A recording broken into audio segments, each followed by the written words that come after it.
linda salva de palmas para o Senhor Jesus.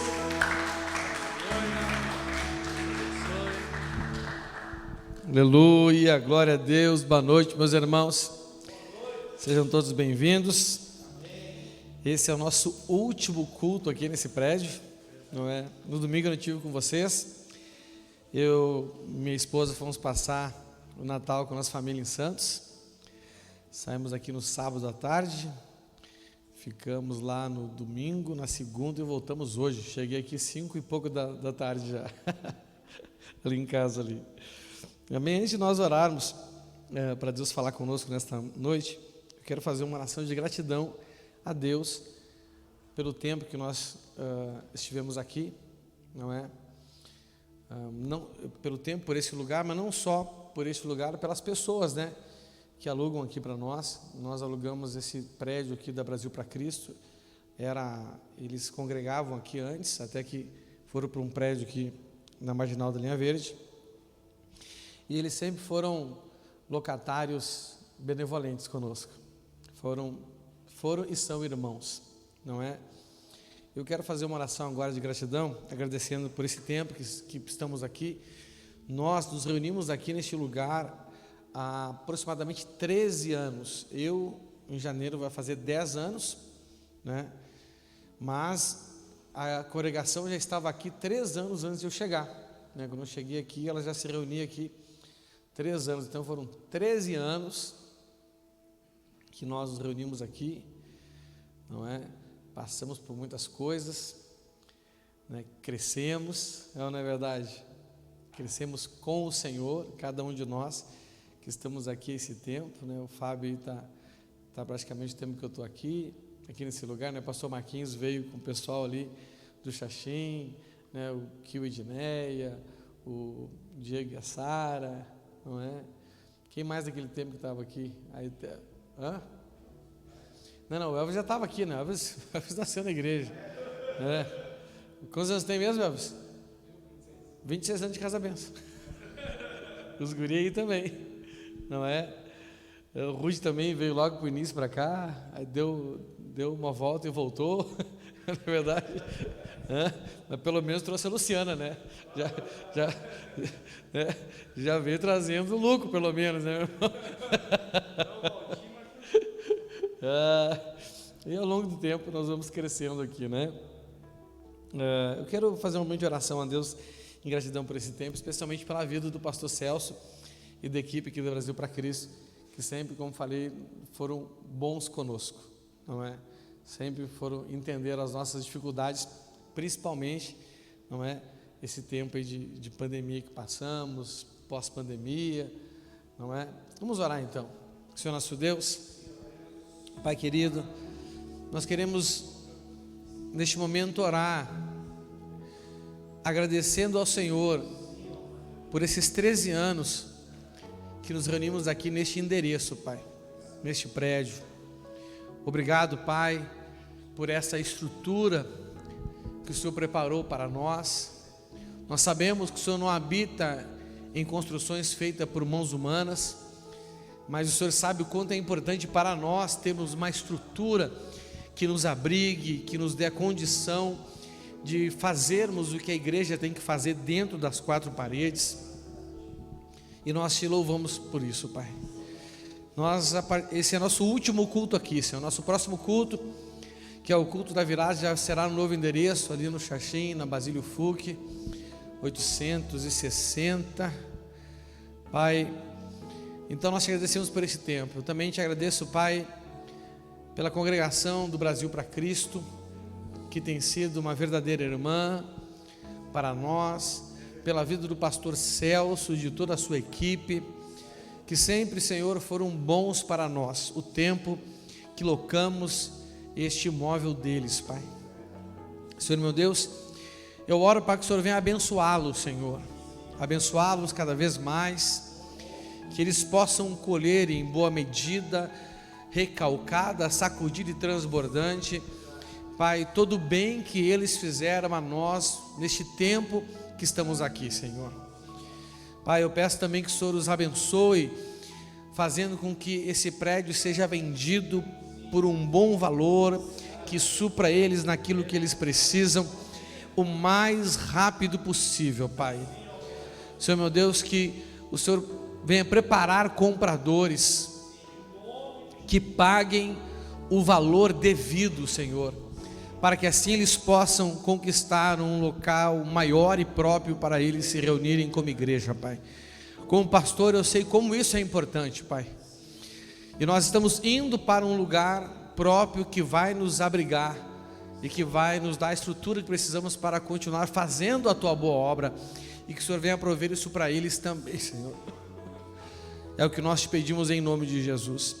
E que neste novo endereço, que a partir do dia 31, no culto da virada, já estaremos lá, e depois no dia 1º, no primeiro culto do ano, de domingo, Pai, que o Senhor venha nos abençoar e nos dar um tempo de crescimento, de conquista, de realizações, de rompimento naquele lugar, Pai. Muito obrigado, Senhor. Senhor meu Deus, nós também oramos agora para que o Senhor venha falar conosco. Colocamos esse tema que estamos trabalhando, que bênção é uma questão de escolha. Que o Senhor venha nos direcionar nessa palavra, para que nesse próximo ano, nesse novo lugar, nesse novo tempo, Pai, nós possamos de fato aprender a escolher as bênçãos, para que as Tuas promessas não sejam adiadas das nossas vidas, Pai. É o que nós te pedimos em nome de Jesus, amém. Amém, gente? Pode sentar no seu lugar, fica à vontade, aleluia.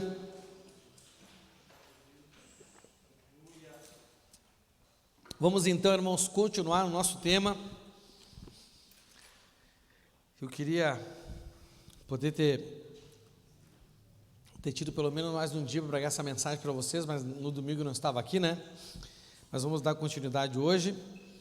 E já que hoje somos poucos aqui, né, em função dessa época do ano, e muita gente trabalhando até tarde, vamos aproveitar para conversar, né, sobre os assuntos, amém? Para tirar dúvida, fica uma dinâmica boa, né? Então, nós estamos trabalhando esse tema aqui, que bênção é uma questão de escolha. Hoje nós estamos sem o recurso do data show, do projetor, né? Já desmontamos tudo, que amanhã a gente muda. Amanhã, 8 horas, a gente vai fazer a mudança, então contamos com todos os irmãos aqui, em nome de Jesus, não é? Eu e o pastor Marquinhos já vamos estar aqui desde esta tarde, desmontando as placas. Se alguém mais puder nos ajudar, não sei se o Dieguinho vai poder ajudar a gente, já fica convocado ao vivo aqui, filho. Fica gravado ali, ó. Depois o pessoal, o Dieguinho foi, agora vai ter que vir. Então, mas vamos meditar nessa mensagem aqui, né? Deuteronômio 30, 19 e 20 diz assim, ó: neste dia chamo o céu e a terra como testemunhas contra vocês.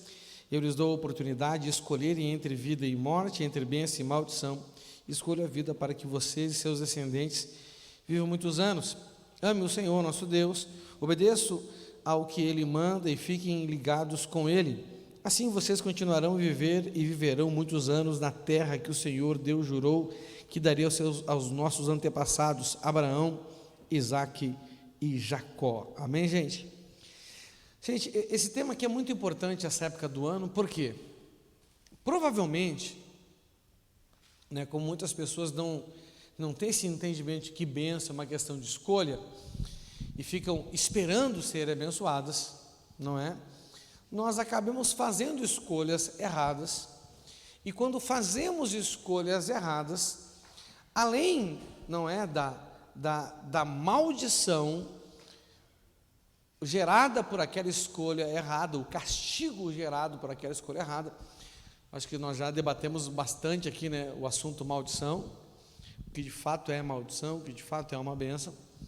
Nós ainda temos outro problema. A promessa de Deus na nossa vida é adiada, não é? Nós não conseguimos medir isso, mas é bem possível, não é, que algumas promessas que Deus tinha para nós esse ano foram adiadas por escolhas erradas que fizemos, não é verdade? Será que todos nós aqui escolhemos, dissemos sim para toda a escolha que Deus colocou diante de nós? Não é verdade?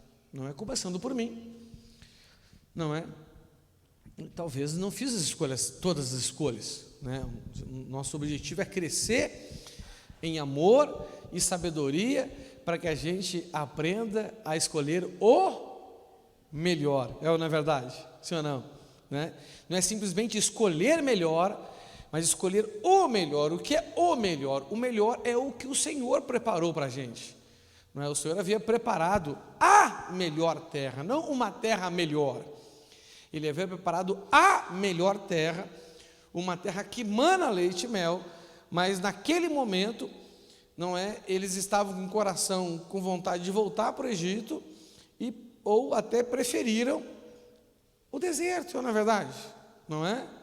A terra prometida naquele momento seria a última escolha deles, não é verdade? Então, isso fez com que a promessa fosse adiada na vida deles. Isso é terrível, né? E nós não queremos que nesse ano de 2023 a gente faça escolhas diferentes daquelas que são o melhor que o Senhor preparou para nós, não é? A Bíblia diz que há tempo para tudo debaixo do sol, e eu entendo que o Senhor já preparou o melhor para nós para o ano 2023, não é? Não queremos escolher simplesmente melhor, porque escolher melhor fala de uma capacidade de nós selecionarmos melhor as coisas, mas nós precisamos da capacidade sobrenatural para escolher aquilo que Deus quer para a gente, amém? Dizer sim para aquilo que é o sim de Deus para nós, e dizer não para aquilo que é o não de Deus para as nossas vidas. Isso é muito importante nós discernirmos, não é? Nós aprendemos já, não é, que antes que nós aprendemos que uma das formas de nós escolhermos, ou na verdade, a forma de nós recebermos as coisas do reino de Deus é através da semeadura e da colheita, amém? Né? Os evangelhos e as cartas, eles nos falam de imagens sobre a igreja, imagens, não é? Então, para explicar o que é a igreja, eles usam a imagem de uma noiva, não é verdade? Sim ou não? Por que eles usam a imagem de uma noiva? Porque eles querem passar uma mensagem através dessa imagem, sim ou não? Não é? Pureza, santidade, separação, dedicação, não é? A coisa mais importante que a noiva almeja é o momento do encontro com o noivo, e nós como igreja, a coisa que nós mais devemos desejar é nos encontrar com o Senhor, e é estarmos preparados para este encontro quando Ele vir nos buscar, não é verdade? Não podemos ser como aquelas 5 noivas que não tinham uma reserva de óleo e perderam o momento da vinda do noivo, não é? Sim ou não? A Bíblia diz que a igreja é como um edifício em construção, não é? E que nós somos pedras desse edifício, e também nós somos os construtores desse edifício, não é? Por que dá essa imagem para a gente? Porque, né, quer passar a mensagem que nós estamos sendo edificados, mas também nós estamos edificando, não é verdade? Não é? Hoje eu estou exatamente nessa posição. Eu sou um homem que ainda sou edificado, mas eu sou um homem que também edifica. Nós temos que entrar nessa dinâmica. Você não pode estar numa condição na igreja onde você só é edificado, você não edifica ninguém. E você também não pode entrar numa condição onde você só edifica e não é edificado. Não é verdade? Fala do nosso trabalho. Sim ou não? A Bíblia diz também que a igreja, ela é o exército do Deus vivo. Sim ou não? Que imagem ela quer passar para a gente? Rapaz, que nós temos batalhas. Não é verdade? Nós vamos passar por lutas, mas nós não estamos lutando a esmo. Não, existe um plano, existe uma estratégia de conquista. A Bíblia diz que as portas do inferno não prevalecerão contra a igreja do Senhor, exatamente nessa visão de conquista. Não é o inferno vindo contra a gente, porque o inferno não se levanta contra a igreja, não é? É a igreja investindo contra as portas do inferno, e ela não consegue resistir contra as nossas investidas. Não é verdade? Né? Então a Bíblia diz, né, também, que chama a igreja da reunião dos filhos de Deus, né? Filho fala de herança, filho fala de direito, filho também fala de deveres, não é verdade? Não é? Não entendeu? Tudo que nós fazemos de bem para a casa do nosso pai é um bem diretamente para nós mesmos, não é verdade? Sim ou não? Essa é uma realidade, né? Se os depósitos da casa do pai estão cheios, quem que usufrui? Os filhos. Mas a Bíblia também diz que a igreja é a lavoura. Fala assim, lavoura. Que imagem que, né, o Senhor quer passar para a gente quando Ele nos dá esse discernimento? Ele, através dessa imagem, não é? Ele está querendo dizer que a igreja, para a gente tirar algo dela, nós temos que fazer o quê? Semear.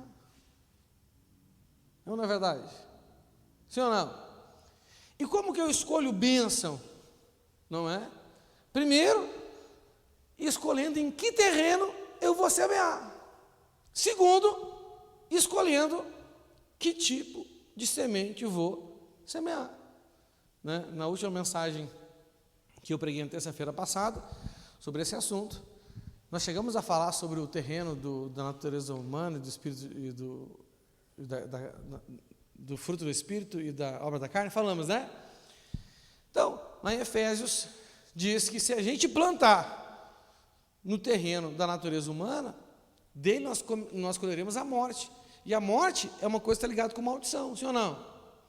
Mas se nós plantarmos no terreno do Espírito, dele nós colheremos a vida. E vida, você sabe que está ligado com bênção, não é verdade?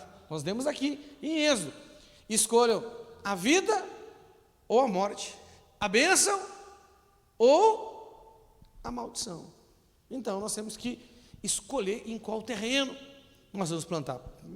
Primeira coisa que um agricultor ele tem que entender, ele tem que saber em qual terreno que ele está plantando, não é verdade? Ele tem que conhecer a terra. Alguém já trabalhou com plantação aí? Aí, ó. Já trabalhou também? Tem que conhecer a terra, não é verdade? Sim ou não? Não é? Humanamente falando, nem toda a terra dá para plantar tudo. Pelo menos é o que eu imagino. Mas, né, no terreno espiritual, rapaz, tudo que a gente planta ali, a gente vai colher, né? E se plantar a semente certa, no terreno certo, ela vai produzir 30, 60 e até 100 vezes mais, né? Aprendemos também que nós plantamos no terreno da natureza humana quando nós reagimos às situações, às circunstâncias, não é? As coisas que nos agradam, as coisas que nos desagradam. Quando nós reagimos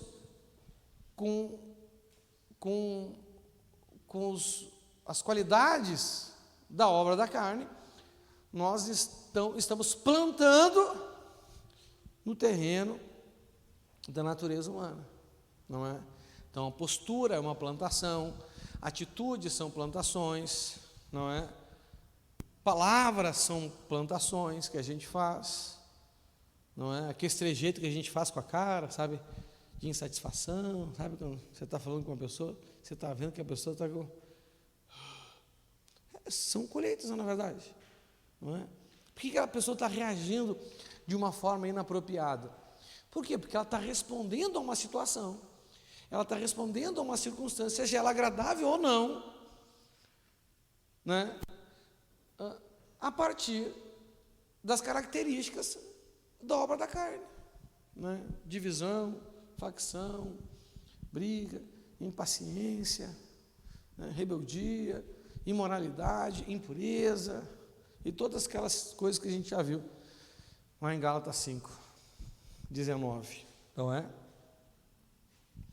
E nós plantamos no terreno da natureza do Espírito quando nós reagimos segundo as características do fruto do Espírito, não é verdade? Amor, paciência, paz, né?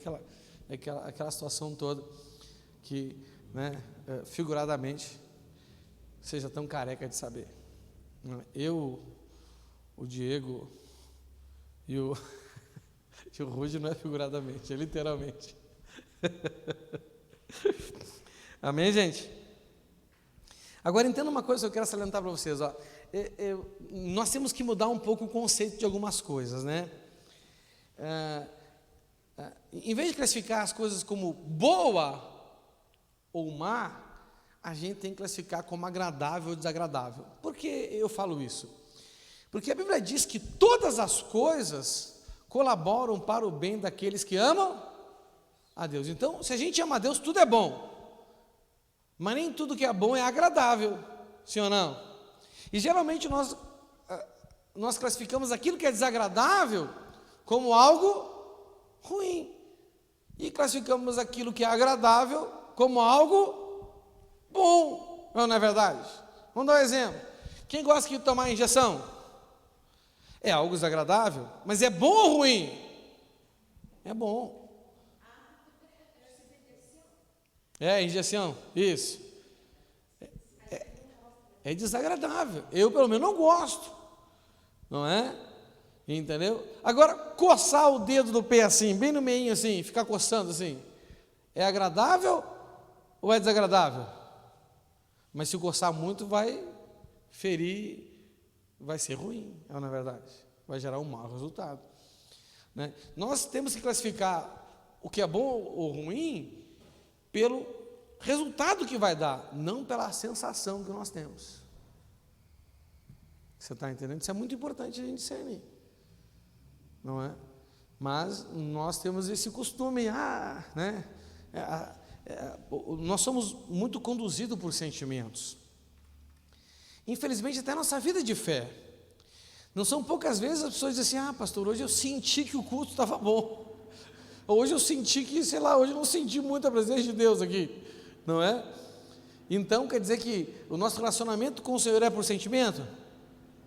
Nós andamos por fé e não por vistas. Porque olha só, se eu estou num lugar como esse, quer dizer, se eu estou em qualquer lugar e eu creio que Deus está ali, que é Deus onipresente, rapaz, eu não posso estar ruim naquele lugar, não é verdade? Eu não posso aceitar uma sensação ruim, um pensamento ruim, um negócio ruim. É ou não é verdade? Não é? Na casa agora que a gente se mudou, teve um dia desse, eu estava lá em um sobrado, então tem a parte de cima, os quartos, tem a parte de baixo, sala, cozinha, aquela coisa toda.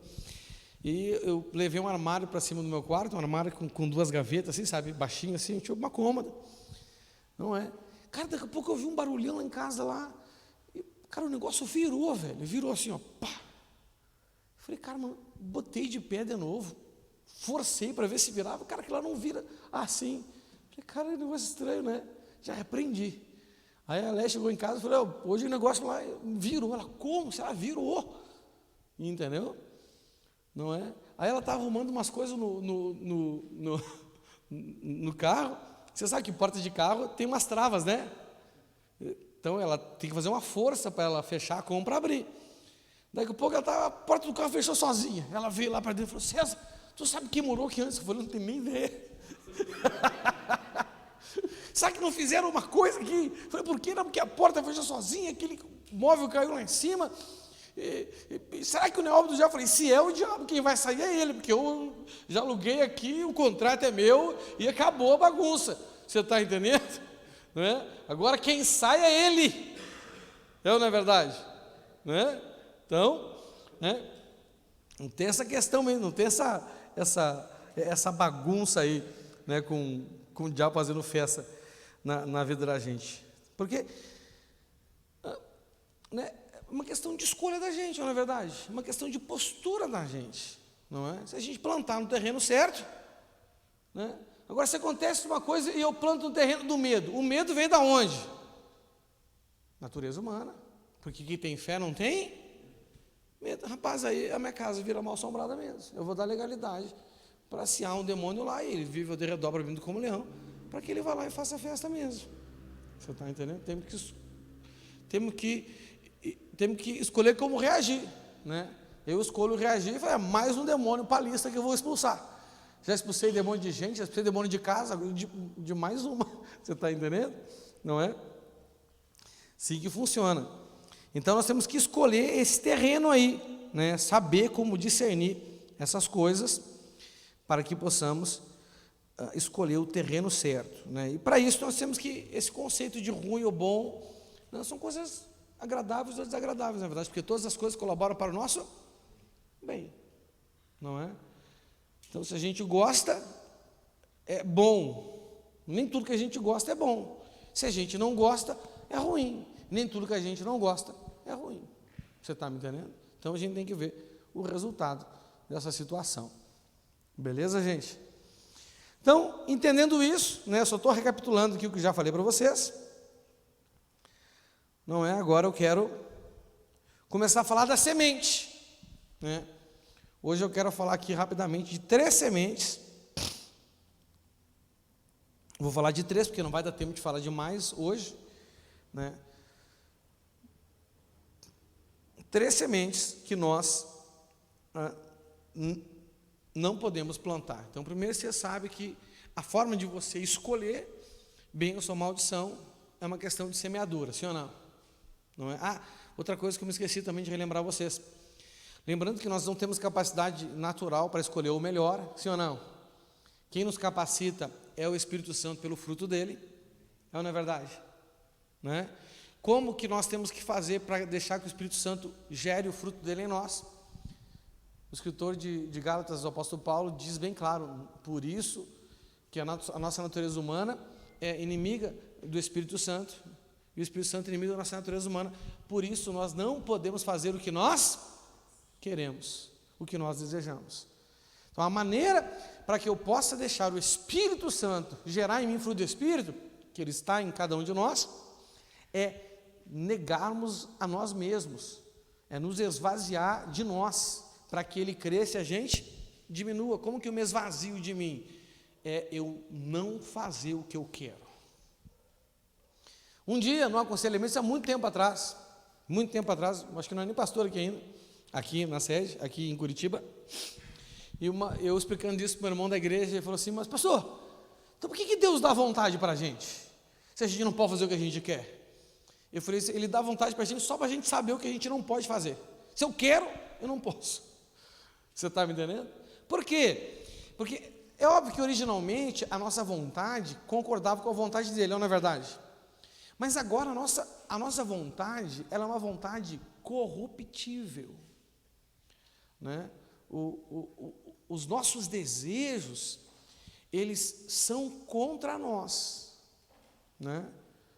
É o que aconteceu lá com Caim. Caim, o teu desejo é contra ti, cabe a ti dominá-lo. Hoje as nossas vontades, gente, elas são as nossas principais inimigas. Essa é a nossa realidade. Você está me entendendo? É o nosso principal inimigo. É o nosso principal inimigo espiritual, é o nosso principal inimigo emocional da nossa alma, e é o nosso principal inimigo físico. Nada faz tão mal para o nosso corpo físico, nada faz tão mal para a nossa alma, nada faz tão mal para o nosso espírito como as nossas vontades, não é? O Tiago, ele fala, né, Jeremias fala da nossa vontade com relação ao coração, né? Ele está botando ali como coração, como sede das nossas vontades. Então ele fala assim que não há nada tão enganoso como o coração humano. Ele é doente demais para ser curado, não é? Tiago, ele já fala da língua, não é verdade? Não é? Que a gente tem que ter cuidado com a língua, não é? E ele diz que a língua, ela traz o fogo do próprio inferno para a nossa vida. E quem consegue dominar a língua, não é? De fato, ele consegue controlar o seu próprio corpo, não é? Eu já ensinei para vocês que para você dominar a língua, é só você conseguindo dominar aquilo que te interessa ouvir. Que tipo de informação você gosta? Não é? Tipo assim, né, o tanto de curiosidade que você tem pela vida dos outros é o tanto de vontade que você vai ter de falar da vida dos outros. O tanto de curiosidade que você tem por má notícia do mundo aí, é o tanto de vontade que você vai ter que falar dessa má notícia. O tanto de curiosidade que você tem por conhecer a palavra de Deus, é o mesmo tanto de vontade que você vai ter de falar da palavra de Deus. Você tem que ter fome e sede da palavra de Deus. Não é verdade? Amém, gente? Então, a nossa vontade é inimiga, nós temos que negar a nós mesmos. E como que a gente consegue negar a nós mesmos? Né? Nós falamos do compromisso, quem lembra isso? A melhor forma de você colocar um limite na vida de alguém é dando para ela um compromisso, não dizendo um não pode. Limite sem compromisso é um muro que a pessoa vai derrubar. Limite sem compromisso é um muro que a pessoa vai derrubar. Experimente para os seus filhos. Coloque limite para eles sem dar compromisso. Eles vão romper esse limite. Eles vão derrubar esse muro. E a Bíblia diz que o homem que derruba um muro é picado por uma serpente. Que muros são? Esses muros são princípios, na verdade. É a palavra de Deus que nos protege. Você está entendendo? Então, não é todo limite, ele tem que ser fruto de um compromisso. Não é? Quem levantou cedo hoje? Por que tu levantou cedo hoje, Ruth? Compromisso. Por que tu quis? Não, compromisso. O compromisso estabelece um limite. Quando o limite é estabelecido por um compromisso, se torna a nossa vida um limite saudável. Você está me entendendo? Por isso que nós precisamos assumir compromissos. Sempre que você é tentado a abrir mão de compromissos, entendeu? Entenda? A pessoa, todo mundo ele pensa assim, ó, a maioria das pessoas, né, pensa assim, não, eu vou abrir mão do compromisso, mas eu vou continuar a minha vida de comunhão com Deus e santidade. Ela vai conseguir? Não, porque ela vai ter só o limite, não vai ter um compromisso. Você está entendendo? Não é? Quando Davi furou um compromisso, ele não conseguiu respeitar o limite, não é? A Bíblia diz, chegou o tempo que os reis deveriam ir para a guerra. Davi o quê? Rei. Devia estar onde? Só que ele não foi. A Bíblia não diz que o rei tem que ir para a guerra e lutar na guerra. Não, não diz isso. Mas diz que tem que ir para a guerra. Chegou o tempo dos reis irem para a guerra. Aí ele não foi. Aí ele não conseguiu, né, resistir ao limite da imoralidade sexual, ao limite do adultério. Derrubou um muro, foi picado por uma serpente. Isso deu um trabalho para a vida desse homem, né? Tudo de ruim que aconteceu na vida dele depois disso aí foi fruto, né, não só do adultério, óbvio, né, mas da forma que ele tentou resolver o problema, multiplicando o problema, não é? E a gente é bom nisso, né? A gente faz uma besteira, em vez de resolver ela, a gente piora e arruma mais problema ainda. Por quê? Porque quando a gente decide ocultar um pecado, a gente multiplica o problema gerado por ele. Por isso que a Bíblia diz que quem confessa e deixa, prospera. Não é? A gente pode concluir que quem não confessa e não deixa, não prospera. Ele falou, né? Enquanto não confessei os meus pecados, os meus ossos se secavam dentro de mim. Então, é muito importante nós assumirmos compromissos. E nós temos 4 compromissos básicos que sem eles nós não conseguimos viver uma vida com limites minimamente saudáveis. É mínimo, isso aqui é o mínimo, amém, gente? É mínimo. Que é compromisso com os cultos, compromisso com os mandamentos, começando pelo dízimo e pela oferta, compromisso com devocional, com aconselhamento, o terceiro, e compromisso com devocional diário. Mas entenda uma coisa, o nosso sim tem que ser sim, e o nosso não tem que ser não. Então, nós temos que entender que quem ama a Deus cumpre os seus mandamentos. E nós evoluímos na nossa caminhada de fé. Eu até quero dar um tempo para vocês perguntar sobre isso, se vocês tiverem dúvida. Esse tema é um tema muito importante. Eu vejo que as pessoas vacilam muito nesse tema, entendeu? Então, cada vez que eu digo sim para algo, eu digo não para mais um tanto de coisa, não é verdade? Um sim representa infinitos nãos. Quem sabe aqui quantas mulheres existem no mundo? Só mulher. Qual a população mundial hoje? 6 bilhões, né? 8? Rapaz, já subiu 2 bilhões. Esse povo procria, hein? 8 bilhões. Vamos botar aí, não é que tem aí uns 5 bilhões de mulher, porque tem mais mulher do que homem, não é verdade? Né? 5 bilhões de mulheres e 4 bilhões de homens. Porque eu disse o sim para uma mulher, eu disse não para 5 bilhões. Não é verdade? Foi um não geral. Porque eu disse sim para a Leia, obrigatoriamente eu me comprometi a dizer não para todas essas 5 bilhões. Você está me entendendo? Se a pessoa, todo mundo chamando no Facebook, lá eu tenho que dizer não, não. É só um exemplo, é que é um exagero, né? Eu não vou ter contato com 5 bilhões de mulheres, mas é um não potencial, sim ou não? É um compromisso de não. Eu não posso ser de outra, não importa quantas tem. Se eu sou de uma, eu só posso ser de uma, não posso ser das outras, não é? Sempre que eu digo sim para algo, eu digo não para mais um monte. Agora, então o meu sim tem que ser sim, e o meu não tem que ser. Quando o meu não vira sim, o meu sim vira não. E é isso que muitos fazem com Jesus. Você está entendendo? Então vamos lá. Como é que a gente avança no caminho com Deus? É um caminho de mandamento. Qual é o maior? Amar a Deus com todas as coisas. Qual é o menor? Dízimo e oferta. Por isso que Malaquias fala para o povo voltar para Deus. O povo se afastou de Deus desobedecendo o mandamento, e o povo se aproximaria de Deus de novo, obedecendo o mandamento. Não agora,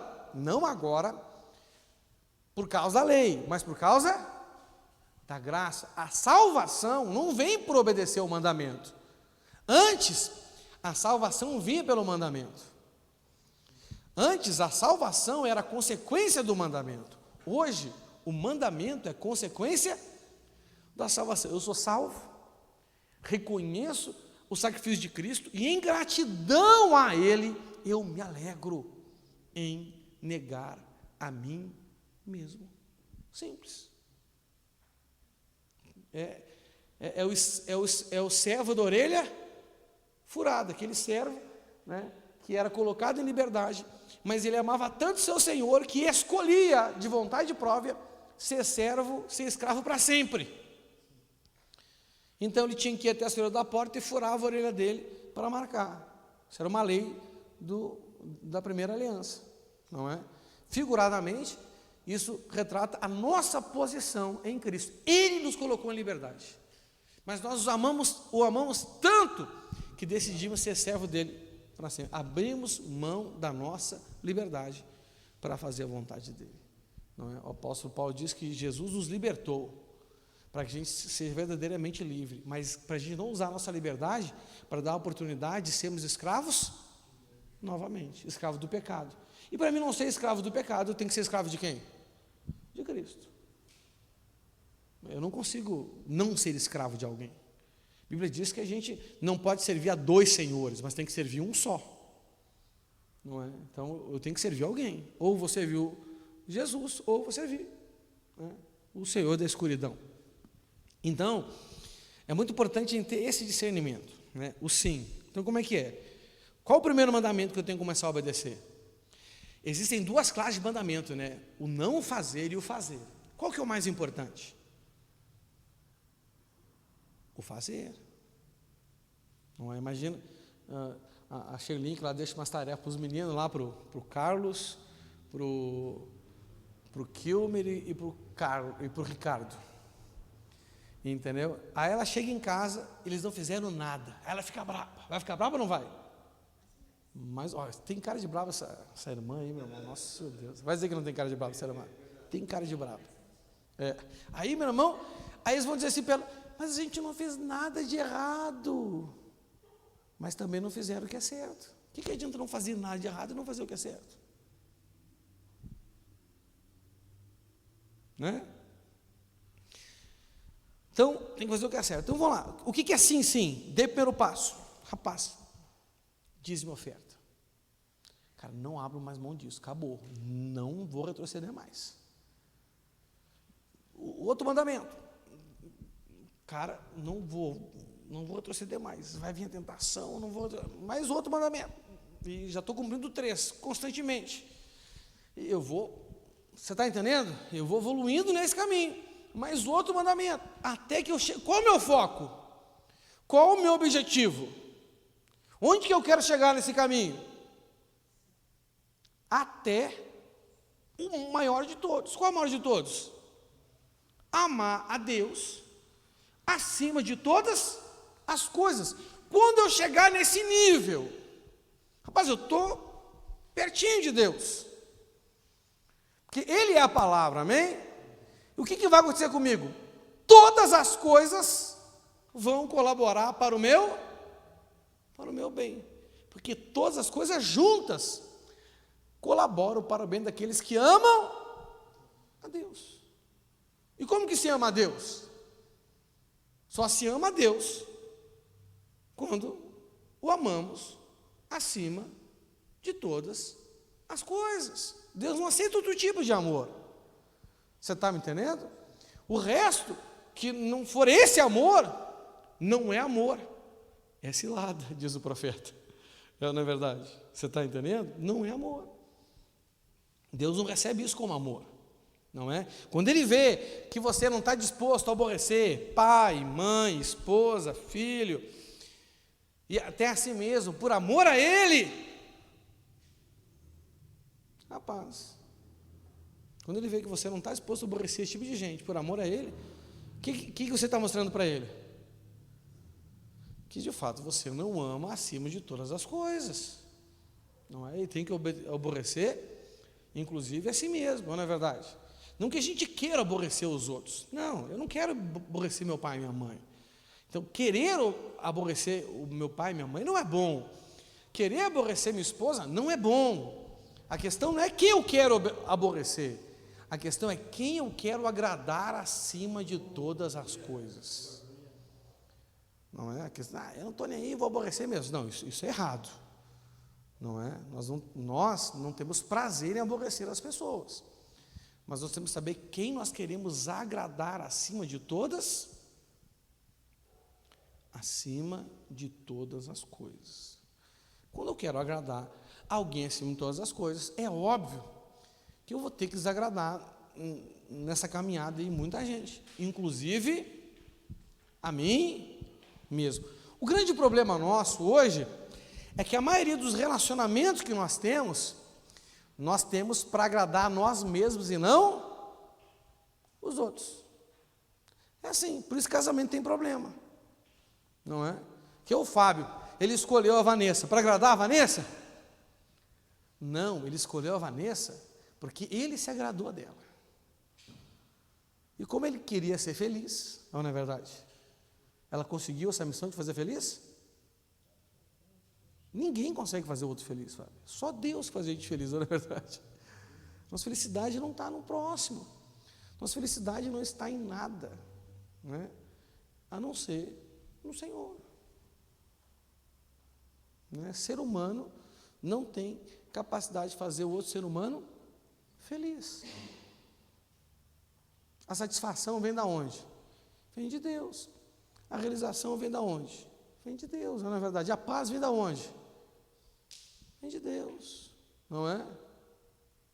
Né? Tem até uma música, né? Uma música do mundo, que tem uma estrofe assim, ó: eu queria ter a sorte de um amor tranquilo com sabor de fruta mordida. Rapaz, isso é demoníaco. Não é verdade? Você está entendendo? O que ele está dizendo? Ele está dizendo duas coisas, né? Uma que é impossível, outra que não é uma coisa que a gente tem que escolher, mas né? Primeiro ele está dizendo que ele quer um amor tranquilo. Então, se é amor, não é tranquilo. Para amar, tem que negar a si mesmo, não é verdade? Sim ou não? Agora, com sabor de fruta mordida, é sabor daquela fruta que o outro já mordeu primeiro. A gente não quer isso aí, não é verdade? Né? Você está entendendo? Então, tem pessoas que elas vão para a vida de fé delas assim.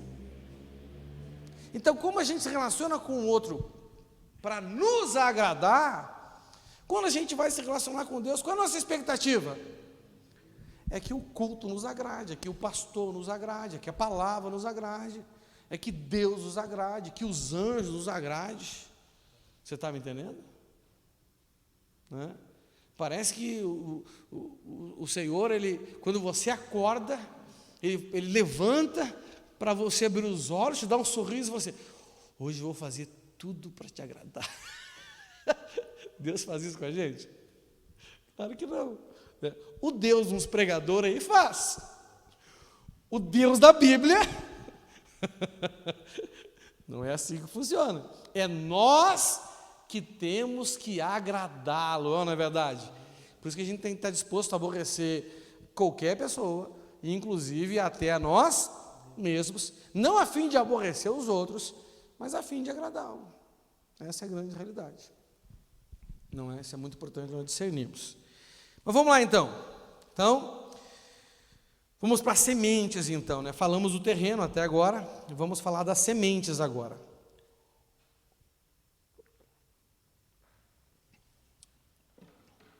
Tem uma semente que a gente já falou, inclusive.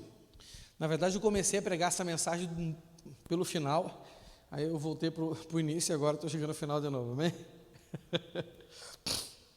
É que essa mensagem, quando eu preguei ela seria uma mensagem só.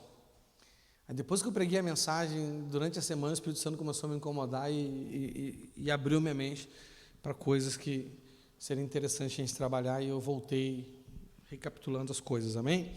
Começamos a tratar conceito de bênção e maldição, quem lembra aí? Né? Com relação a esse assunto aqui, que a gente tem que dizer sim e não pode dizer mais não para aquele sim que disse. Alguém quer fazer uma pergunta sobre esse caminho de mandamento? Alguém tem dúvida sobre isso? Ninguém? Então não faz porque não quer, então. Se ninguém tem dúvida, não faz porque não quer, não estou afim, não vou fazer. É mais ou menos assim. Então tá bom, vou ficar de olho em você. Vamos lá então. Então, nós falamos, uma semente que a gente não deve plantar é a semente de fazer as coisas de forma relaxada. Quem lembra? Não é? Nós lemos aqui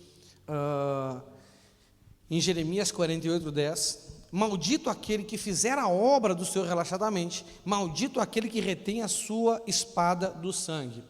Então, que são duas coisas que a gente não pode fazer nesse aspecto nós temos que ter uma vida onde, em primeiro lugar, nós não podemos ser omissos com as nossas responsabilidades, seja aonde for. Amém? Nós temos responsabilidades dadas por Deus nessa terra. E essas responsabilidades vão muito além da nossa vida de igreja, não é verdade? Que Deus não é o nosso Deus na igreja, Deus é o nosso Deus na nossa vida, amém? Sim ou não? Igreja é um dos ambientes onde nós servimos Ele. Você está me entendendo? Mas o Senhor é o Deus da nossa vida. Então nós não podemos nos furtar de cumprir as nossas responsabilidades. Deus nos deu responsabilidades pessoais, Deus nos deu responsabilidades familiares, Deus nos deu responsabilidades sociais, sim ou não? E Deus nos deu responsabilidades religiosas com relação ao nosso relacionamento com Ele. Nós não podemos deixar de cumprir. A Bíblia diz que maldito é aquele que não tira a sua espada para usar ela. O Senhor nos deu ferramentas. No caso aqui está falando do soldado, né? A ferramenta dele é a espada, o escudo, a lança. Você está entendendo? Então, o primeiro ponto é esse. Mas não só na igreja, não só na igreja. Porque na verdade, gente, olha aqui para mim. O que nós somos na igreja é o reflexo daquilo que nós somos na vida da gente. Essa é a grande realidade. Você está entendendo? Não é?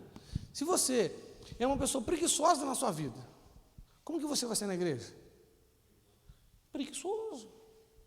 Se você é uma pessoa que não gosta de estudar, nunca gostou de estudar, vai para a escola e não estuda, nunca leu um livro na vida, você vai chegar na igreja e vai ler Bíblia?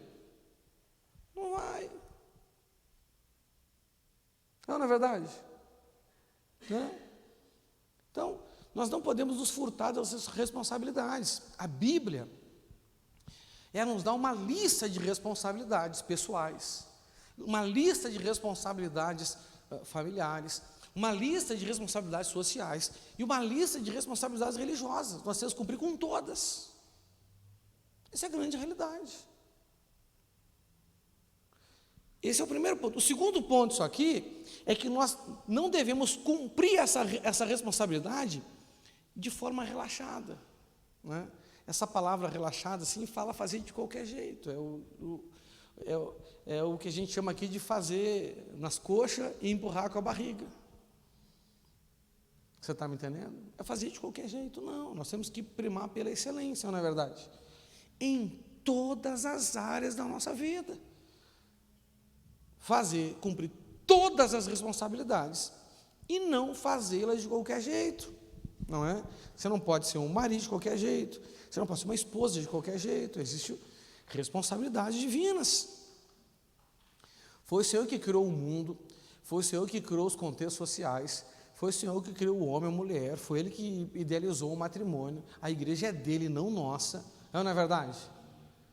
Não é? Nós não temos que inventar nada, nós simplesmente temos que descobrir o que Ele quer que a gente faça em cada detalhe disso. E a Bíblia, gente, a Bíblia é um livro que fala de ciência, a Bíblia é um livro que fala de política, a Bíblia é um livro que fala de administração financeira, a Bíblia é um livro que fala de família, não é verdade? De educação de filho, de relacionamento de mulher, do marido com a esposa. A Bíblia é um livro, né, que fala de intimidade sexual conjugal, sim ou não? Não é? A Bíblia é um livro que fala sobre saúde, sobre alimentação, sobre tudo, meu irmão.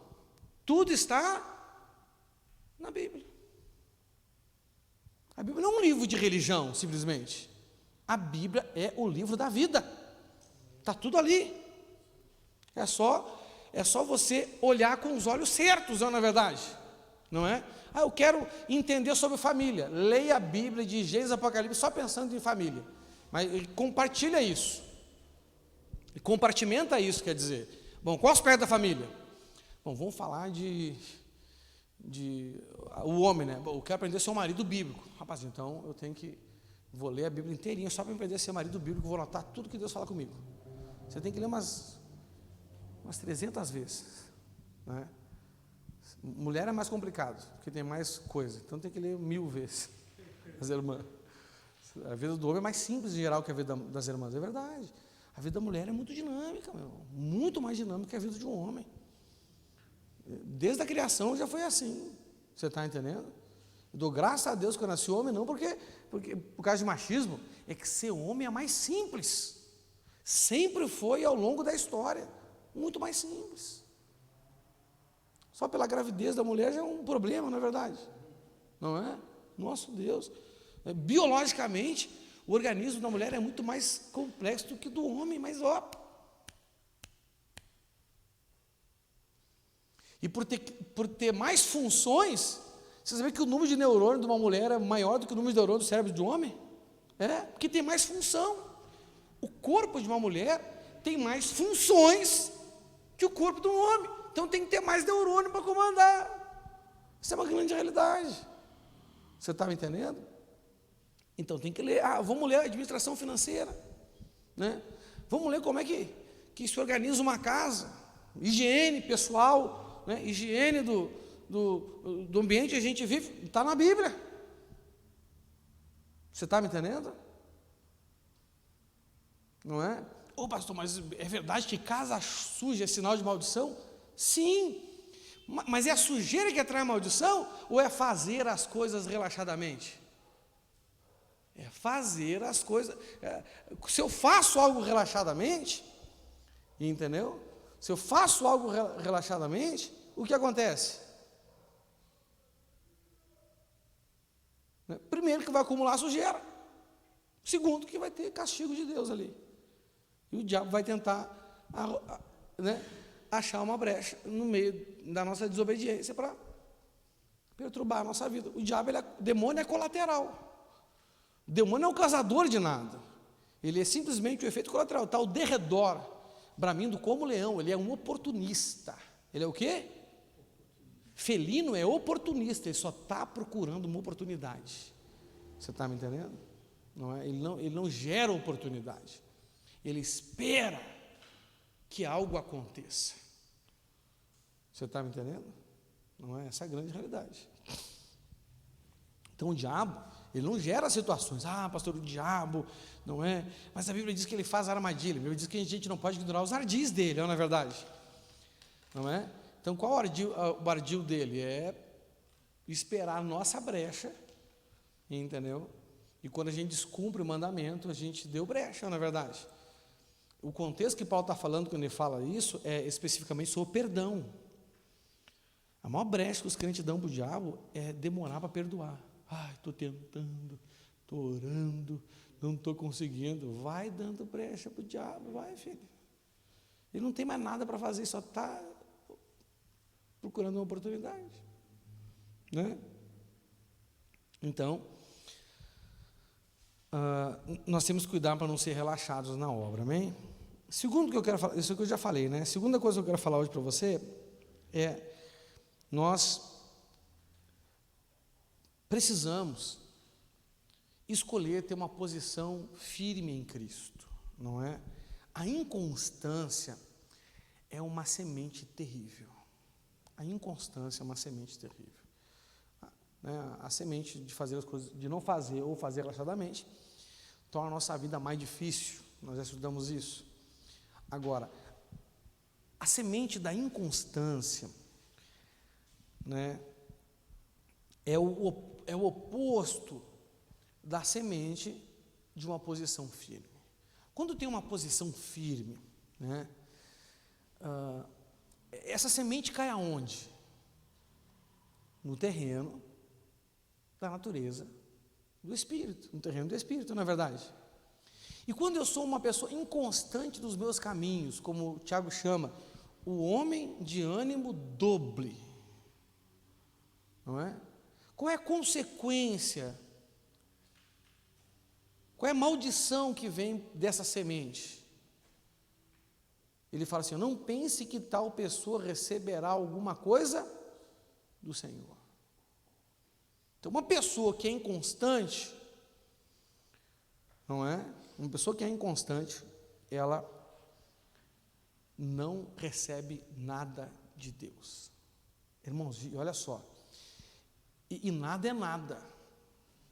Nada é nada. A Bíblia diz que não recebe nada. E nada ali, a palavra que do grego foi traduzido para o português nada, sabe o que quer dizer? Nada. Nada mesmo. Não recebe nada. Né? E qual é o problema de não receber nada? Gente, olha só. Deus é um Deus estratégico, amém? Ele vai nos dando as provisões que nós precisamos para que a gente possa suportar tudo que vem sobre a nossa vida. Você concorda comigo? Ele nos dá com antecedência. Por exemplo, Ele sabe se amanhã eu vou passar por uma luta na minha vida. E qual luta que vai ser? Sim ou não? Ele também conhece a minha capacidade de resistir. Concorda comigo? Então Ele vai vir com a provisão necessária. Ele é o Jeová Jiré. Ele é o Deus da nossa provisão. Você está me entendendo? Agora, se eu sou inconstante, ele continua sendo Jeová, porque ele é Deus. Mas ele vai ser Jiré na minha vida? Não. E aí, a gente sofre por causa dessa inconstância. E essa constância não é em sentimento e em desejo. Porque em sentimento, gente, é impossível a gente não ser inconstante. Porque a gente vai, né? Tem dias que a gente está mais animado, tem dias que a gente não vê a hora de chegar o dia do culto, sim ou não? Tem dia que só de lembrar que hoje tem culto, meu Deus do céu, aleluia, tem culto. Isso acontece com todo mundo, não é na verdade? Acontece. Mas a nossa postura tem que ser firme. Eu tenho que lembrar que eu não tenho compromisso. Tem dias que você levanta mais animado para trabalhar, não é verdade? Tem dias que você levanta mais desanimado. Tem dias que você nem queria levantar. Mas você tem que ter uma ação constante. Então, quando eu, nessas circunstâncias da minha vida, eu tomo uma posição firme, não, cara, aqui, ó, eu vou, nada vai fazer eu arredar pé dessa postura, dessa posição que eu assumi com o Senhor. Entendeu? Isso é uma semente boa. Isso faz você colher a perseverança. A perseverança, quando tiver no nível certo, na proporção certa, porque a Bíblia diz que nós temos que acumular um tanto de perseverança. Quando ela estiver na quantidade certa, ela vai gerar em nós maturidade espiritual. Então, o que uma pessoa que tem uma posição firme, o que vai acontecer com ela? Inevitavelmente ela vai crescer. Ela vai crescer. Uma pessoa inconstante, ela não cresce. Ela fica anos dando volta em círculo, só que muralha nenhuma cai. Você está entendendo? Porque ela não tem posição. Uma das coisas que tem faltado muito para a igreja é o crente aprender a posição que ele tem que tomar. Isso em vários aspectos, não é? A Bíblia diz que nós estamos assentados nos lugares altos com Cristo, não é verdade? Nós temos que crer nessa posição e temos que nos portar. Só que tem dias que você se sente no céu e tem dias que você se sente no inferno. Mas não interessa o que você se sente. Aonde de fato você está espiritualmente? Aonde? Aonde? Assentado à destra de Deus nos lugares altos. Então você vai medir a sua postura por o que você sente ou por onde você crê que você está.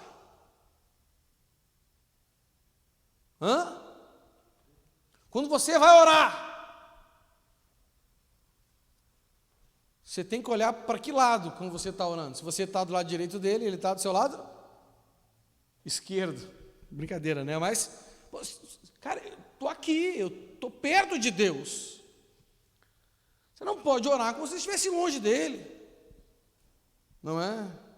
Senhor, me deixe entrar na tua presença. Você já não está do lado direito dele? Que história é essa? Me deixa entrar. É você que tem que deixar ele entrar em você. Eis que estou à porta e bato. Você já está na presença dele. Deixa ele entrar para dominar a sua vida agora. Então, às vezes, até na nossa oração, nós mostramos para o Senhor que nós não temos convicção da nossa posição. E quando não temos convicção da nossa posição, nós vamos estar na postura errada. Não é verdade? Porque cada posição exige uma postura. Agora eu estou na posição de quem aqui? De pastor, então exige uma postura. Eu vou sair daqui, vou para casa, eu vou entrar em que posição lá? Qual posição? De marido e de pai, ou não é verdade? Concorda comigo? Né? Tem pai e mãe que tem posição com seu filho como se fosse o marido ou a esposa dele, sabia disso? Não questão de intimidade sexual, mas fala assim, porque tu é minha carne, mas eu não acho que o marido e a esposa é a carne dele. E a Bíblia diz que é a mesma carne, uma só carne. Esposo e esposa, meu irmão. Você está me entendendo? Eu não sou uma só carne com a minha filha. Porque quando a gente fala uma só carne, o que a gente está querendo dizer? Cara, a minha aliança contigo é inquebrável. E quantas vezes eu ouço a gente dizer assim, crente é filho, nunca deixa de ser filho. Mas marido, esposa, deixa de ser. Não é verdade? Não, postura errada. Prefere os filhos do que o marido, não é verdade? Sim ou não? Tem que ter posição correta. Pessoas trocam as bolas, não é? Então isso é muito importante nós discernirmos. Então precisa ter uma posição firme. Então a bênção é uma questão de escolha, uma questão de escolha da semente que nós plantamos, como eu já falei, né? Temos que ter uma posição onde a desistência não seja uma opção. Irmãos, olha aqui, um precedente terrível que o crente não pode abrir na vida dele é a desistência. Um crente não desiste. Não é eu sou brasileiro, não desisto nunca. Eu sou crente e não desisto nunca.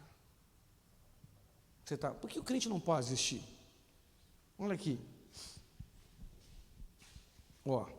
Hebreus 10, 38 e 39. E todos aqueles que eu aceito terão fé em mim e viverão. Mas, se uma pessoa voltar atrás, eu não ficarei contente com ela.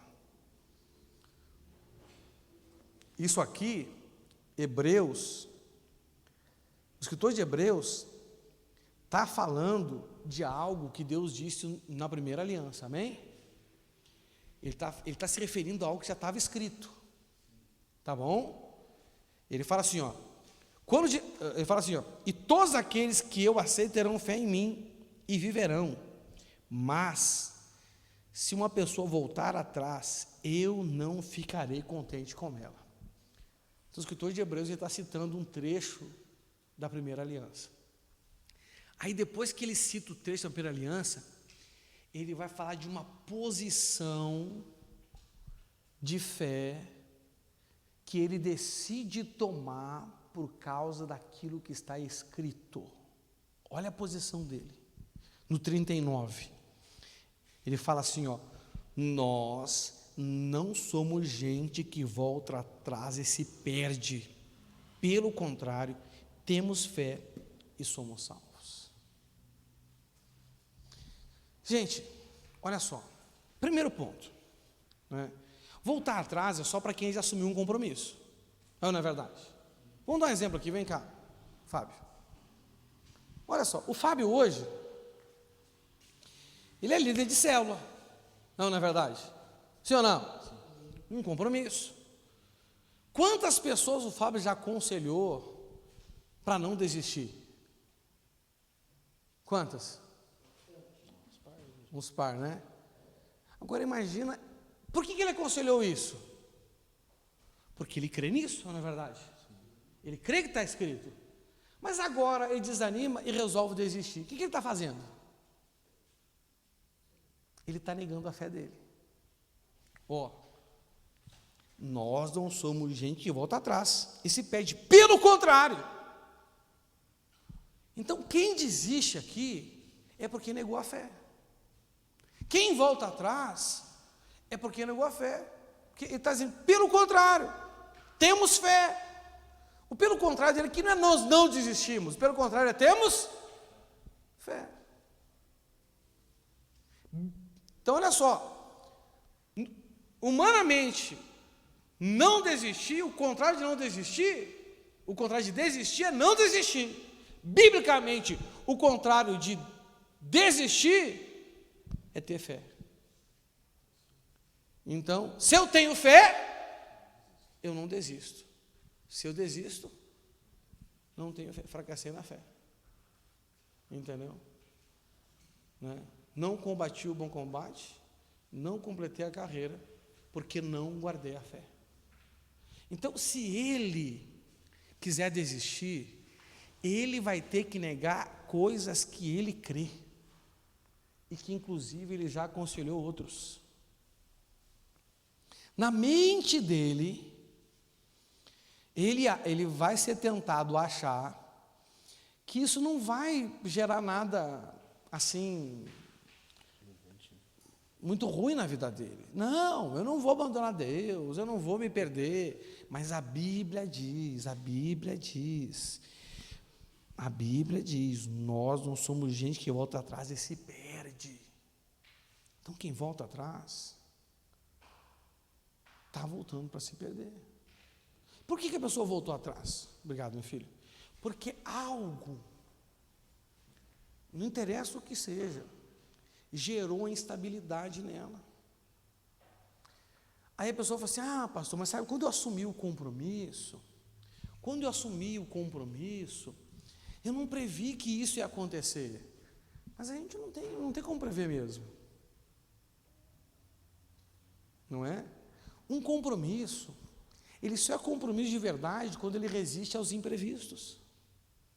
Olha, se um compromisso não resiste aos imprevistos, não é um compromisso no nível que Deus aceita. E qual é a maior desculpa que as pessoas dão para não cumprir seus compromissos? Os imprevistos. Pastor, aconteceu um negócio que é um imprevisto. Mas claro que é imprevisto, a gente imaginou que ia acontecer. Não, né, meu irmão? Um ladrão truque em casa. É ou não é imprevisto? Claro que é imprevisto. A gente sabe que é possível, mas uma coisa que a gente previu, a gente não tinha deixado ele entrar. Não é? Então, o compromisso, ele só é compromisso por causa do imprevisto. Então, olha só. Irmãos, olha só. Quem vai construir uma casa, e a Bíblia compara a nossa vida com Deus na construção de uma torre, não é verdade? Sim ou não? Quem vai construir uma casa tem que estar preparado para os imprevistos. Concorda? Não, meu irmão, você faz a planta, calcula direitinho, quanto vai gastar disso? Não, eu vou gastar exatamente 50 mil tijolos. Aí você compra 50 mil tijolos e começa a construir. Vai faltar ou vai sobrar tijolo no final? Vai faltar, claro que vai faltar. O imprevisto é sempre negativo. Dificilmente o imprevisto vai ser positivo. Tanto que a gente já calcula com sobra. Não, eu vou usar 50 mil, entendeu? Então eu preciso de 50 mil, então eu tenho que comprar 60 mil. Porque 10 mil vai se perder aí, meu irmão. Você está me entendendo? 10 mil vai se perder. Vai quebrar, alguém vai levar para casa. É uma verdade, né? Tijolo não anda sozinho, mas tem gente que leva, né? Você está entendendo? Então, né? Mas eu não imaginei que isso ia acontecer. É que quando eu assumi, eu não era casado. Quando eu assumi, eu ainda não tinha filho. Quando eu assumi, eu não trabalhava nesse emprego. Quando eu assumi, eu não tinha essa dívida. Gente,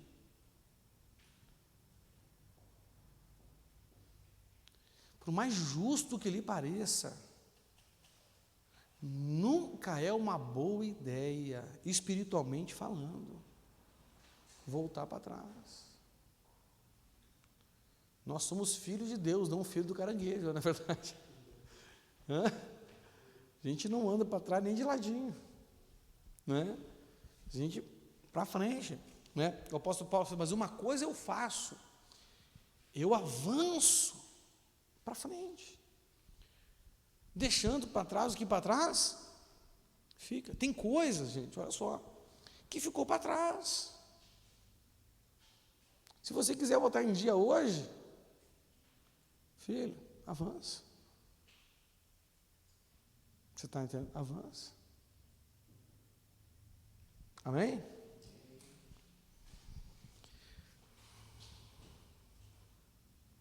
Lucas 9, 57 e 62. Olha o que diz ali. Quando Jesus e os discípulos iam pelo caminho, um homem disse a Jesus: estou pronto a seguir o Senhor, para qualquer lugar onde o Senhor for. Então Jesus disse: as raposas têm as suas covas, os pássaros os seus ninhos, mas o Filho do Homem não tem onde descansar. O que impediu esse homem de servir Jesus? Fala assim, propósito. Propósito errado. Tem gente que tem propósito completamente divergente do Senhor Jesus, quer seguir Ele, acha que está pronto, mas tem um propósito errado. Jesus nem aceita, não é? Mas agora entra o nosso caso aqui, ó, né? Continuando aqui. Aí ele disse para outro homem: venha comigo. Mas ele respondeu: Senhor, primeiro. O que ele falou? Irmãos, isso é uma palavra errada para falar com Jesus. Isso é uma palavra terrível falar com Ele. Quem é o primeiro na sua vida? O primeiro é Deus. Eu já preguei um dia para vocês aqui, vocês lembram, que o lugar mais importante na nossa vida é o primeiro lugar, amém? Quem estiver nele, nos domina. Quem estiver nele, nos controla. Cada pessoa, ou cada coisa que estiver no primeiro lugar na nossa vida, vai nos controlar por meio de algo, sim ou não? Não é? Isso é fato. Se eu coloco Deus no primeiro lugar na minha vida, Ele me controla por meio de quê? Por meio da paz. Porque a paz dele se torna o árbitro no nosso coração. Se eu coloco os meus planos em primeiro lugar na minha vida, como que eles vão me controlar? Por meio das preocupações. As preocupações aumentam, viram insegurança, vira angústia, vira síndrome do pânico. Você está me entendendo? Então, ele começou aqui, Jesus chamou ele. Só que ele falou assim, ó, Senhor, primeiro, começou errado. Meu irmão, primeiro é sempre Deus. O que é o... Por que a gente fala isso? Não é? Como se existisse algo na nossa vida que nós precisamos antes de Deus para servi-lo. Não, primeiro eu tenho que resolver essa situação. Primeiro eu tenho que... Você está me entendendo? Não, a gente nunca pode falar com Deus assim.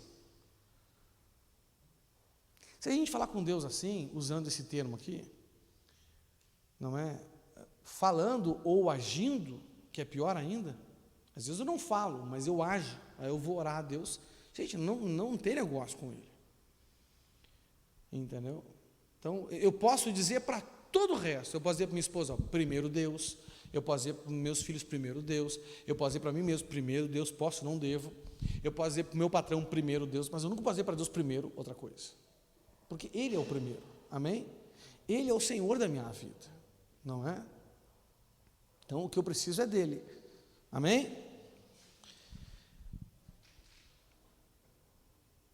Aí ele disse para outro homem, venha comigo, mas ele respondeu, Senhor, primeiro, deixe que eu volte e sepulte meu pai. Jesus disse, deixe que os mortos sepultem os seus mortos, mas vá e anuncie o reino de Deus. O contexto aqui não é que o pai desse cara tinha morrido, e ele tinha que ir no velório do pai dele, não, é óbvio que, né? Pô. O contexto é que o pai dele aqui já era um senhor de idade, não é? E ele queria esperar o pai dele morrer, para ele estar livre daquela preocupação, daquele cuidado, para que depois ele fosse e seguisse Jesus. Porque se ele fosse seguir Jesus, ele não poderia dar atenção para o pai dele que ele dava. Você está me entendendo? Esse é o contexto. Alguém que lhe era caro, alguém que lhe deve honra, com certeza, mas ele colocou essa pessoa no primeiro lugar. E o primeiro lugar é de quem? De Deus. não é? E segundo, outro homem disse: eu seguirei, Senhor, mas primeiro, já começou ruim já, entendeu? Desde que eu vá me despedir da minha família.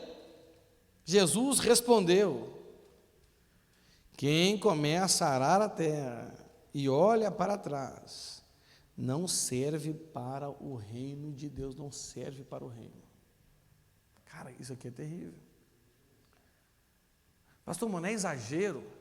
Gente, exagero de ingenuidade é achar que Jesus não falou o que ele queria ter dito.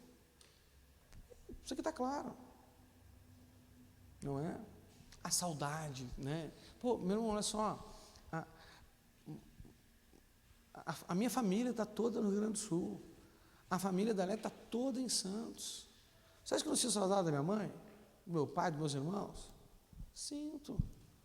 Né? Tem uma época do ano que a gente vai lá ver, eles têm. Agora, em dezembro, a gente foi lá ver, né, a família dela. Em janeiro, a gente vai ver a minha. Que é a nossa família hoje, é uma só para a gente. Você está entendendo? Não é? A gente sente saudade, mas primeiro Deus. Você está entendendo? Não é? Primeiro Deus. Essa despedida aqui não é só dar tchau, não é? Não, deixa eu, né, aproveitar melhor, deixa eu curtir melhor esse tempo, né, com minha esposa, meus filhos, né? A única licença que a Bíblia dá é quando o homem e a mulher recém casam, não é? Mas essa licença é exclusivamente para coisas que colocam ele em risco de vida, para a guerra. Entendeu? Tem gente que casa e fala assim: ô pastor, eu vou pegar aquele mandamento lá, eu não vou no culto um mês. Você vai morrer se vir na igreja, safado? Não é? Se ele comprasse uma casa, ele tinha que ter o direito de aproveitar aquela casa. Se ele casasse, tem que ter direito de aproveitar aquela mulher. Senão ele ia comprar a casa, ia morrer e deixar para outro. Ia casar com a mulher, na lua de mel parece uma guerra, ele tem que sair correndo e deixa a mulher para outro, porque ele vai morrer. É um contexto bem específico de vida e morte. Você está me entendendo? Então não é assim, né? Então, primeiro Deus. Então a maldição que vem sobre uma pessoa inconstante é que ela não recebe nada de Deus. Tiago 1, 6, 8 fala isso: peça, porém com fé, e nada duvidando, pois o que duvida é semelhante à onda do mar, impelida e agitada pelo vento. Não supõe esse homem que alcançará do Senhor alguma coisa.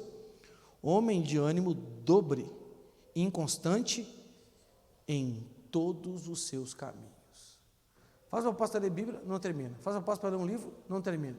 A vida dele é cheia de coisas inacabadas, cheia de coisas que não foram terminadas. Começa bem, termina, quer dizer, nem termina.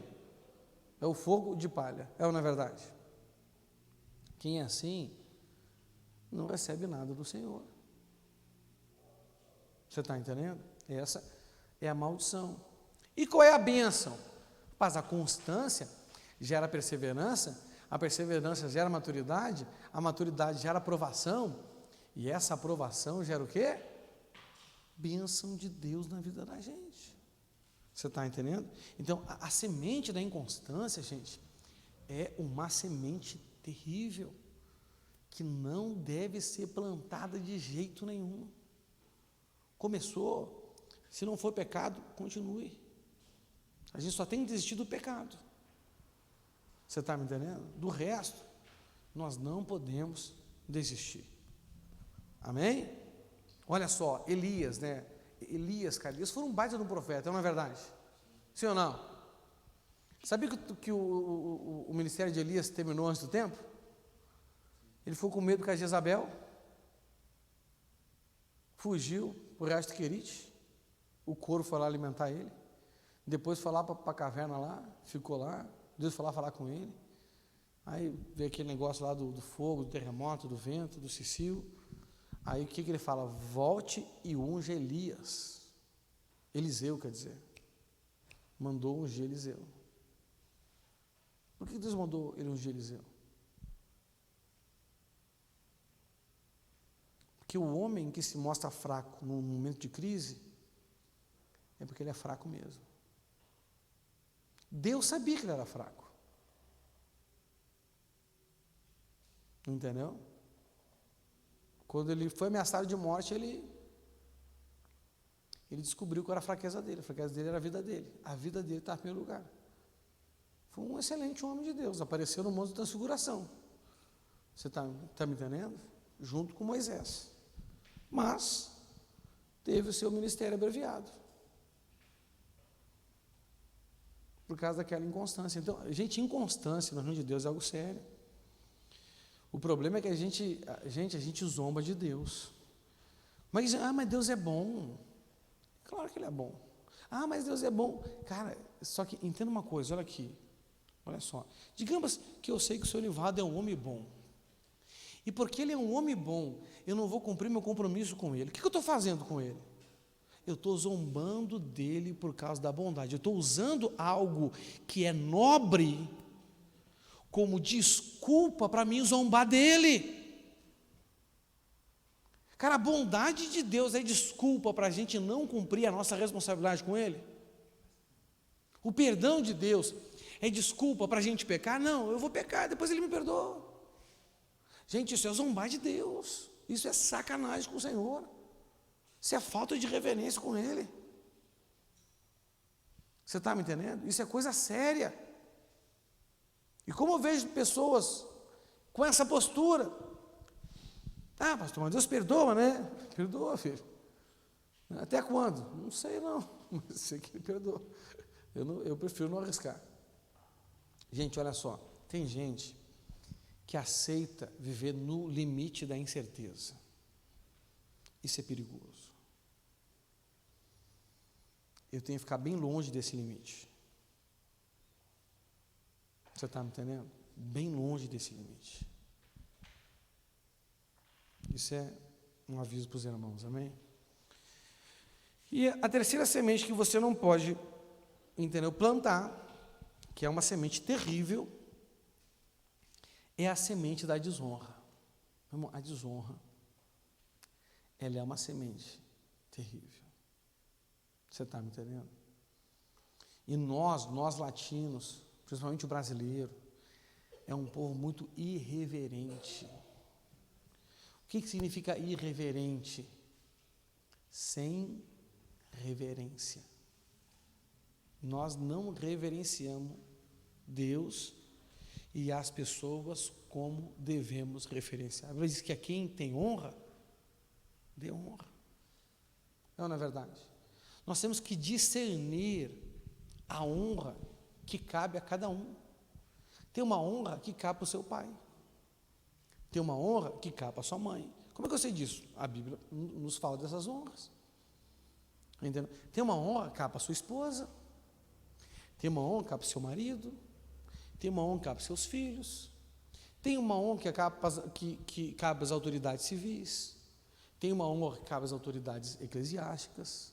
Você está me entendendo? Não é? Só que nós temos que honrar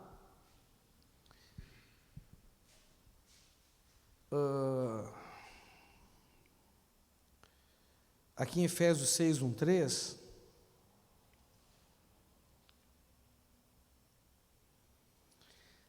diz assim, filhos, obedecei a vossos pais no Senhor, pois isto é justo.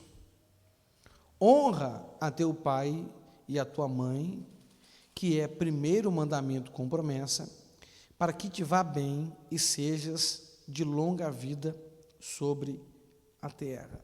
Então, essa honra aqui, ela fala de 3 tipos de honra. Primeiro, os nossos pais representam a autoridade. Fala assim, autoridade. Então, os nossos pais representam a autoridade. Como que a gente aprende a respeitar a autoridade? Como?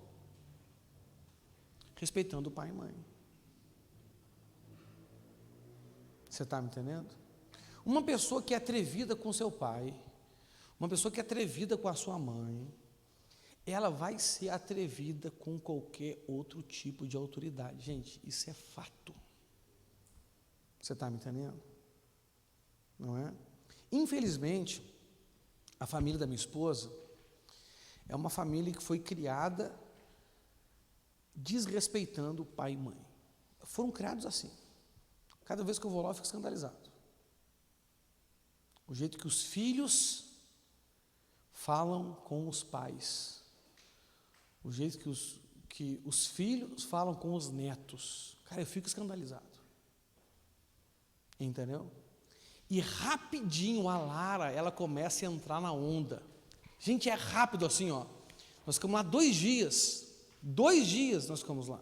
Quer dizer, 3, né? Nós chegamos no sábado, ficamos domingo e segunda. E hoje de manhã, né? Viemos já no final da manhã embora. Entendeu? No domingo, eu tive que corrigir a Lara com a vara. Deu um tapa de efeito moral nela. Porque a Léia pediu algo para ela. Eu não me lembro da resposta, mas ela deu uma resposta atrevida para a mãe dela. Eu chamei ela, na frente de todo mundo, corrigi ela e dei um tapa na bunda dela, assim. Por quê? O meu grande problema é o que ela fez para a Léia? Não. Se eu permitir isso com a mãe dela, daqui a pouco ela está fazendo comigo. E se eu permitir comigo, ela vai fazer com Deus. E vai fazer qualquer autoridade. E ela vai receber 2 tipos de maldição na vida dela. A vida dela vai dar errado em tudo.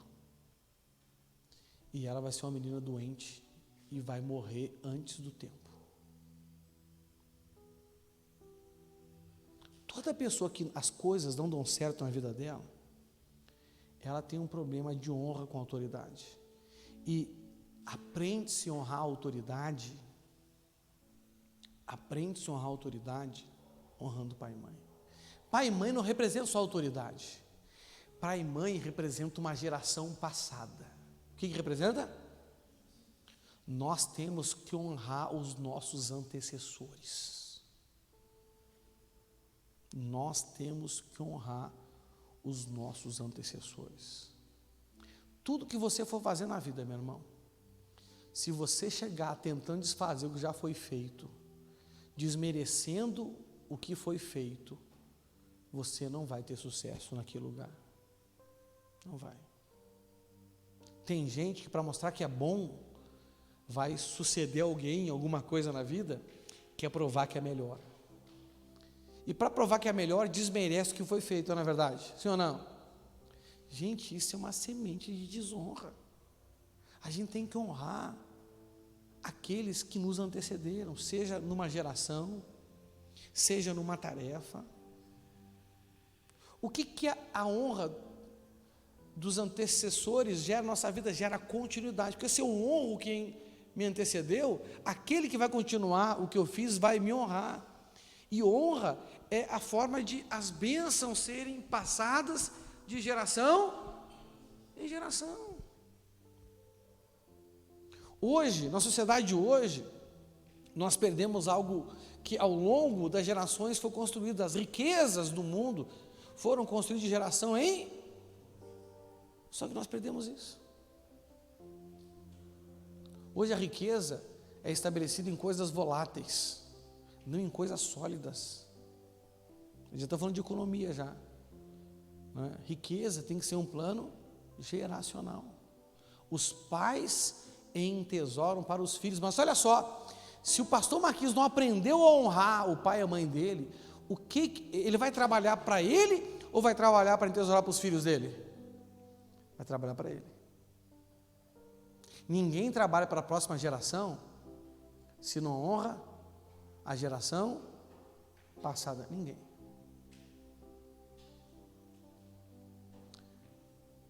Honrar pai e mãe representa honrar a autoridade. Honrar pai e mãe representa honrar o antecessor. Honrar pai e mãe representa honrar aqueles que cuidam de nós. Honrar aqueles que cuidam de nós. É o famoso ditado: não cuspi em prato que comeu. Você está entendendo? O Abraão é meu pai na fé. Hoje ele não é o meu líder direto. Um dia eu falando com pastores da Casa da Bênção, da nossa denominação, e um pastor aí que é conhecido no Brasil inteiro. Eu tive um problema com meu pai na fé. Tive um problema. Mas eu sempre soube, ele é meu pai na fé. O meu Redentor vive.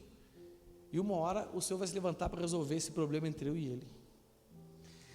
E esse irmão, que é um pastor, pregador, prega em várias igrejas, falou para mim: César, o teu pai na fé agora não é mais o Abraão. Agora teu pai na fé é outro. Eu me lembrei do texto que o apóstolo Paulo disse para os discípulos: gente, mestres podem ter muitos, mas pai na fé? Eu falei: está errado. Não interessa se ele está certo ou se ele está errado.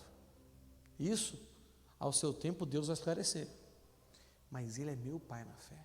Por quê? Porque um dia aquele homem me guiou para Jesus, me ensinou a orar, me ensinou a ler Bíblia, me ensinou a largar o pecado, orou por mim.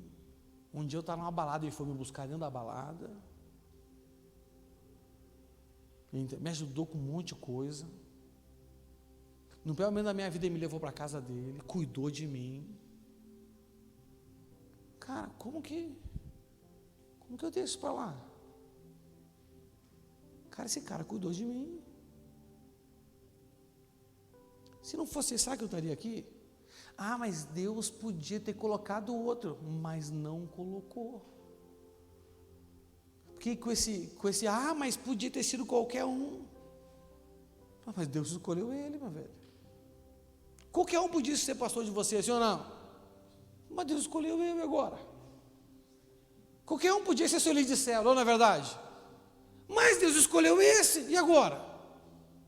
Porque podia ser qualquer um. Você não vai honrar o que Deus te deu? De fato, podia ser qualquer um. Não é verdade? Qualquer homem podia ter engravidado minha mãe também. Podia ou não podia? Ou só um homem podia engravidar minha mãe? Mas aquele engravidou, acabou, ele é meu pai. Não interessa quão bom ou quão ruim ele é meu pai, acabou. Foi ele que engravidou minha mãe. Você está me entendendo? Que bobeira é essa? Não é verdade? Então nós temos que honrar aqueles que cuidam. A Bíblia diz para a gente honrar e obedecer os nossos líderes espirituais, porque eles cuidam de nós e dão conta de nós diante de Deus, gente. Você está me entendendo? Gente, a semente da desonra para pessoas que são autoridade, para pessoas que nós estamos sucedendo, para pessoas que cuidaram e cuidam da gente, são sementes que vão fazer de você uma pessoa doente. A sua vida vai dar errado em todas as áreas e você vai morrer antes do tempo. E aí você vê que aquela música é mentira. Quem tem promessa de Deus não morre não desiste não. E eu vejo um monte de gente com promessa morrendo. E ainda os crentes mentem ainda. Escreve lá: completei a carreira, combati o bom combate, completei a carreira, guardei a fé. Eu olho assim, cara. Isso é uma frase que a gente diz antes de morrer, não que alguém escreve depois que nós morremos. Porque eu tenho que ter convicção se eu terminei ou se eu não terminei. Não basta eu ser um rostinho amigável, tendo um abraço gostoso e uma palavra amável na igreja. Não basta. Existe uma missão, não é verdade? Eu tenho que ser constante. Eu não posso plantar a semente da desonra. A desonra é uma desgraça total na vida da gente. Então não plante a semente de ser relaxado na sua vida. Seja uma pessoa zelosa. Não plante a semente, não é, de até esqueci agora, a semente de ter uma posição errada, uma postura errada. Não faça isso. Seja constante. Não seja inconstante. Não volte para trás. nem olha para trás de preferência. E terceiro, não plante a semente da desonra. Você precisa escolher o caminho da honra. Honre sempre seus antecessores. Honre sempre as autoridades. Honre sempre aqueles que cuidaram ou cuidam de vocês. Nunca desonre essas pessoas. Vai ser uma semente terrível. Você não vai gostar do resultado. Fique de pé no seu lugar, vamos orar. Senhor nosso Deus, Pai, nós estamos aí à porta de um novo ano. Estamos chegando no limite de um ano para o outro. E cremos que 2023 é um ano que o Senhor tem promessas maravilhosas para a gente. Senhor, nós precisamos neste ano da Tua ajuda, porque somente pelo Teu Espírito nós podemos escolher o melhor que o Senhor já preparou para nós no ano de 2023. Mas para isso, Senhor, precisamos que o Senhor gere em nós o fruto do Teu Espírito. Para isso, nós precisamos negar a nós mesmos. Para isso, nós precisamos assumir cada vez mais compromisso com o Senhor. E assim, Pai, nós possamos ter o discernimento correto para agora, no terreno da nossa natureza espiritual, plantar as sementes certas, Pai. Nós não queremos plantar a semente da omissão, nem a semente de ter uma vida relaxada. Não queremos plantar a semente da inconstância, e muito menos, Pai, a semente da desonra. Por isso, Pai, em nome de Jesus Cristo, ajuda-nos, Senhor. A Tua palavra diz que quando conhecemos a verdade, nós somos libertos. E nessa mensagem, o Senhor tem trazido verdades poderosas sobre as nossas vidas. Durante a pregação, Pai, nós podemos notar áreas da nossa vida que ainda precisam de libertação. O Senhor gera essa libertação em nós agora pelo conhecimento da verdade, pela prática da verdade, Pai, para que assim sejamos verdadeiramente livres para viver e escolher toda a boa vontade que o Senhor já estabeleceu, toda a Tua boa vontade que o Senhor já estabeleceu sobre nossas vidas. Pai, que essa verdade venha mudar a nossa mente, para que assim a gente possa conhecer a Tua vontade, Senhor, que é boa, perfeita e agradável ao Senhor, não a nós. Para nós, muitas vezes, a Tua vontade, ela vai ser desconfortável, vai ser desagradável e não vai se encaixar no contexto da nossa vida. Mas, Senhor, nós sabemos que para o Senhor ela é boa, para o Senhor ela é perfeita e para o Senhor ela é agradável. E, Senhor, e o que nós queremos aprender a escolher é aquilo que é bom para o Senhor, aquilo que o Senhor acha bom, aquilo que o Senhor acha perfeito e aquilo que o Senhor acha agradável. Oh, Espírito Santo, nos guie nesse caminho, Senhor. Sem o Senhor nós não conseguimos andar nisso, porque, Senhor, o nosso coração é enganoso, a nossa vontade é contra nós e os nossos desejos são impuros. Mas o Senhor pode nos lavar no sangue de Jesus e nos fazer mais brancos do que a neve, Senhor. Embora os nossos pecados nos manchem como carmesim, Senhor, o Teu sangue nos limpa e tira todas essas ideias enganosas, esses pensamentos errados, Senhor. Oh Espírito Santo, liberta-nos, ajuda-nos, Senhor. É o que nós te pedimos, em nome do Senhor Jesus Cristo, aleluia. Dê uma forte salva de palmas ao Senhor.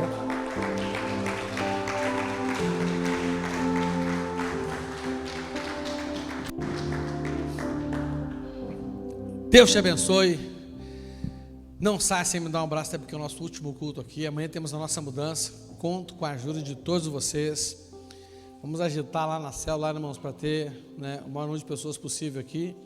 Quanto mais gente tiver, mais rápido vai, não é verdade? Carregamos aqui, descarregamos lá e temos que, não só descarregar, né? Temos que carregar e temos que organizar as coisas lá também. O maior trabalho amanhã vai ser lá. Aqui vai ser, já vai estar mais organizado. Eu e o pastor Marquinhos vão estar aqui desde o início da tarde. Acho que o Diego também vai estar, verdade, Diego? O Diego está pensando ainda, vai perguntar se a Sara deixa. E aí, mas eu, pastor Marquinhos, é certo. Se mais alguém puder ajudar a gente, fique à vontade, não é? O Yuri vai poder ajudar a gente? Então chega aí, meu guri, sempre tem trabalho nessa igreja. Vamos mudar 2 horas, 14 horas aqui, quem puder vir ajudar, mas às 8 horas chega o caminhão, né? Chega o caminhão do pai da Sara, que nos abençoa, vai fazer o transporte grátis para a gente, não é? Glória a Deus pela vida da Sara, do Diego e do pai dela, entendeu? Sara vai dar aquele caminhão, o Diego vai ser motorista. Amém? Então, aqui vai ser rapidinho, mas lá vamos ter que organizar bastante coisa. Os irmãos vão ter que montar as coisas lá, né? Entendeu? Mas aí teremos aí quinta, sexta e sábado à noite, né? Nós temos nosso culto da virada, começa às 10 horas, termina meia-noite e pouquinho. E no domingo já temos celebração normal, 19 horas. Amém? O ano começa e a vida não para. Amém? A gente tira férias de trabalho, mas não tira férias de Jesus. Aleluia, nem da igreja. Amém? Deus abençoe você. Não saia sem nos dar um abraço.